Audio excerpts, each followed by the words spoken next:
Hi everyone, this is Aaron for Zollotech. We're going to review the Samsung Galaxy S4. This is the Verizon version and comes in at $199 with a 2-year contract, and it's a really nice phone. It's got some incredible specs, so let's go over some of those. First, talking about the screen. The display is 5 inches. It's a 1080p display, so that means 1920 by 1080 pixels.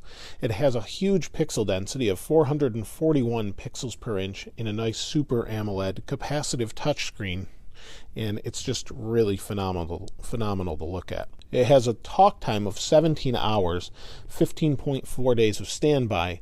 That's because it has a huge 2600 milliamp hour battery. If we pull the back off here, I'll show you that. And you can see here's the battery, and it doesn't really look too huge, but it's got a lot of capacity. In the back, you can see we have our SIM card slot here, and we've got micro SD expandable storage. It does have 16 gigabytes internal, but it's expandable via that for 64 gigabytes of extra storage. Pop this back on here, and the internals of this are just incredible. It has a Qualcomm Snapdragon processor with a quad-core 1.9 gigahertz and 2 gigs of internal RAM.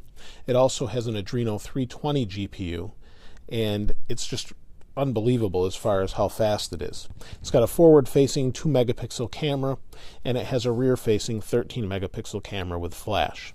The overall phone looks very similar to that of the S3, as you can see here. This is the S3, here's the S4. They do feel a little bit different. The S4 is a little more squared off here on the left than the S3. But they do come in different colors as well. It comes in a black as opposed to the white. And even though the screen is really big, it doesn't feel as huge as you would think, just because they've done a nice job of kind of sculpting the way you hold on to this. So other than the cameras and the screen, you have your speaker here. You can see there's different proximity sensors along with your camera. You have the typical home button. On this side, you have the power button.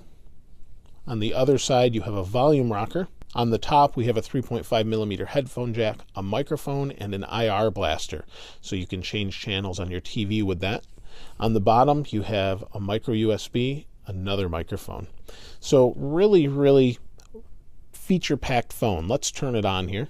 Now the phone is running TouchWiz, which is Samsung's proprietary interface, over the top of Android 4.2.2. You can see it's booting up now. It's just an incredibly vibrant display. And the battery life has been really great. It's really easily gotten through a day.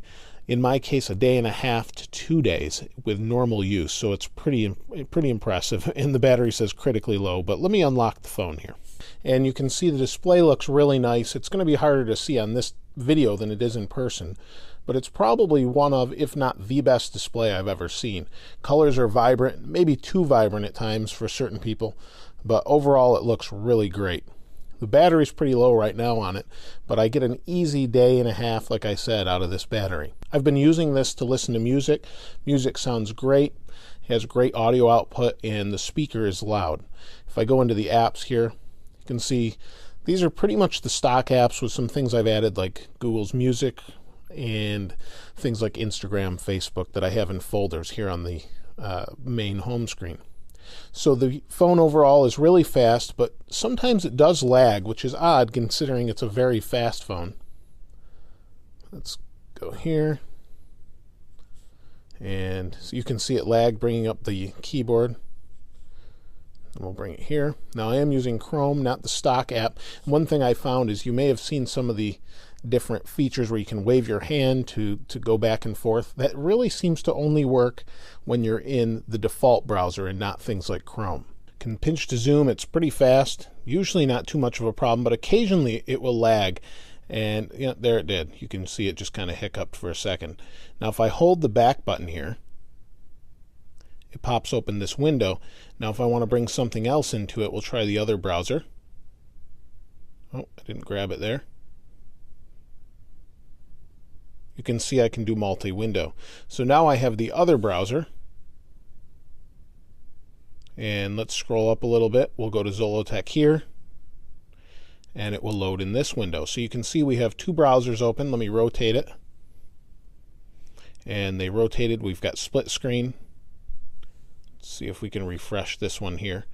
And you can watch movies with one, while you're surfing the web on the other. Works really nice, and then I can slide it over here, make it bigger or smaller, and it's really pretty neat that you can do this. You can do this on the Galaxy Note 2 and a couple other phones, but the S4 allows for more than the others as well. So let me shrink that back down. We'll rotate back, and there we have it. So let me turn that back off, and we're back to one browser. So it's really nice to have features like that. We do have other features they've included where the website will, using the internet here, will look at my eyes, and you can see the eye lit up there. Once it lights up green, I can tilt my head down and it will move. I don't know that it's really practical to use. You can see I'm tilting it, now it's going to stop. And it works okay. It doesn't work within Chrome, only works within the stock browser.